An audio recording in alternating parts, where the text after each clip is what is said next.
Bonjour à tous. Aujourd'hui, on va commencer par une nouvelle leçon intitulée Action mécanique. Suivez avec moi s'il vous plaît. Au début, une force est une action mécanique exercée par un corps sur un autre. Dans la vie quotidienne, l'homme exerce différentes actions mécaniques. Tirer la languette d'une canette, pousser la caddie dans les allées d'un supermarché, soulever des haltères en sont des exemples. Donc, une force est عبارة عن des actions mécaniques. Prenons l'exemple suivant. Un joueur exécute un coup de pied de réparation. L'action du pied du joueur sur le ballon met le ballon en mouvement. Donc, l'action mécanique du pied du joueur هي اللي خلت البالون يكون en mouvement. Ouvrez maintenant à la page 71. La mise en mouvement d'un corps. Un joueur se prépare à exécuter un coup de pied de réparation. Le ballon est-il immobile ou en mouvement avant que le pied du joueur n'exerce une action sur lui? D'après le document 4. شفنا قبل بالفيديو إنه l'action mécanique du pied du joueur هي اللي خلت البالون يكون en mouvement. Donc dans cette question عم بيقولوا لنا avant que le pied du joueur n'exerce une action هل البالون كان immobile ou bien en mouvement? Bien sûr il était immobile. إنه ما كان في عندي action mécanique, ما كان في عندي force على هالبالون لحتى تخليها تتحرك. Alors la réponse est avant que le pied du joueur n'exerce une action sur le ballon, ce dernier est immobile. Dans la deuxième question, le ballon est-il immobile ou en mouvement après l'avoir botté en direction du but? Donc, لما الجوار بده يخلي الطابة تفوت بالهدف تاعه أكيد le ballon elle va être en mouvement. Donc la réponse est le ballon est en mouvement.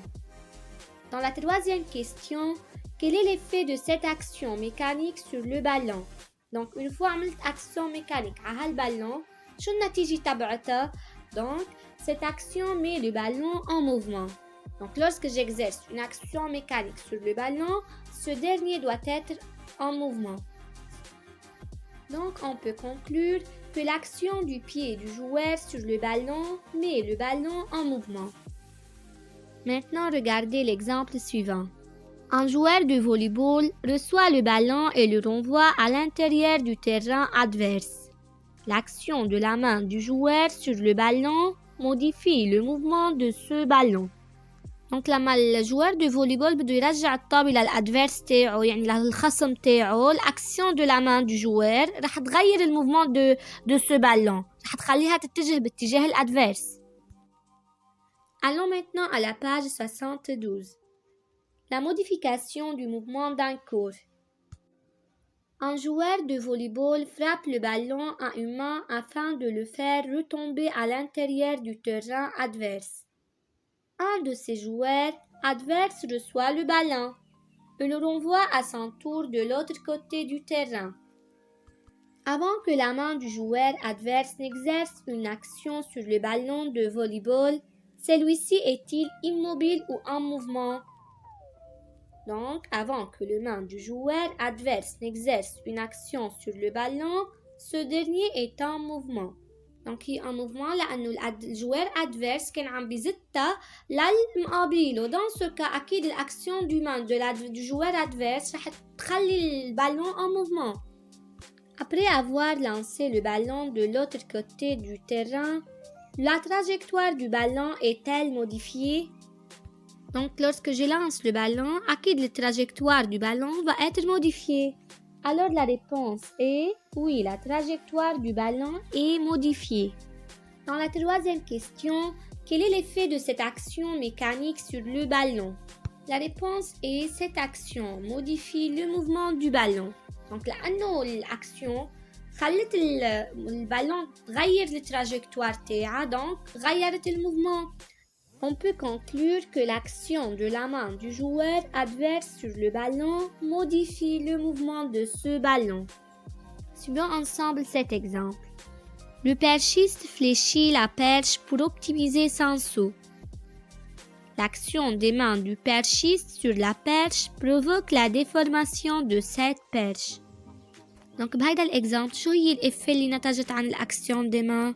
Dans ce cas صار في عندي une déformation de la perche. Donc الإفيه اللي صارت عندي بهيدا l'exemple هي une déformation de la perche. Donc dans la page 72 partie 1-3 la déformation d'un cours. Lors d'un saut de perche, les mains du perchiste exercent une action mécanique sur la perche pour optimiser son saut. Avant que le perchiste ne s'appuie sur la perche, celle-ci est-elle droite ou pliée? Donc قبل البرشيست ما يتقرب للبرش هالبرش كانت droite ou bien pliée? Bien sûr, la perche est droite. Dans la deuxième question, après s'être suspendue à la perche, celle-ci est-elle droite ou pliée? Donc بعد ما البرشيست عمل عليها une action mécanique, أكيد la perche est pliée. Dans la troisième question, quel est l'effet de cette action mécanique sur la perche? Donc cette action mécanique déforme la perche. غيرت لها شكلها للبرش. Donc on peut conclure que l'action des mains du perchiste sur la perche provoque la déformation de cette perche. Donc la conclusion page 73, une force est une action mécanique exercée par un corps sur un autre. Une force qui s'exerce sur un corps peut le mettre en mouvement مثل ما شفنا بالexemple. مثل ما شفنا بالaction du pied du joueur sur le ballon. Encore, elle peut modifier son mouvement مثل ما شفنا بالحالة الجوار de volleyball لما l'action de la main du joueur adverse modifie le mouvement du ballon. Enfin, elle peut déformer ce corps.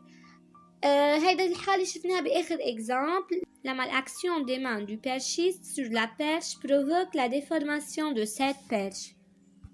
Je vous remercie pour votre attention. Si vous avez des questions, n'hésitez pas à les poser.